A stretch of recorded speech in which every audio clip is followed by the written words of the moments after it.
આ ન્યૂઝના પ્રાયોજક છે CSC બાલ વિદ્યાલયા. લાહોરી ઝીરા, હર કોઈ પીરા લાહોરી ઝીરા. વલસાડના ભાગડાવાડા સહિતના વિવિધ વિસ્તારોમાં મુસ્લિમ બિરાદરોએ રમઝાન ઈદ પર્વની ઉજવણી કરી. PSI અલકાબેને હાજરી આપી.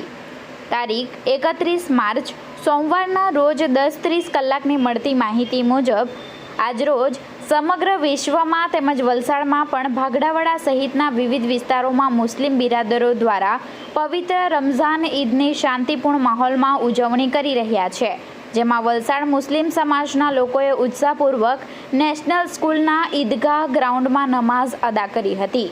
ઈદની નમાઝ મૌલાના અબ્દુલ અઝીઝ સાહેબે પઢાવી હતી, જેમાં વલસાડ મુસ્લિમ સમાજના અનેક આગેવાનો હાજર રહ્યા હતા અને PSI અલકાબેન તેમના સ્ટાફ સાથે હાજર રહી તમામ મુસ્લિમ બિરાદરોને રમઝાન ઈદની શુભકામનાઓ પાઠવી હતી.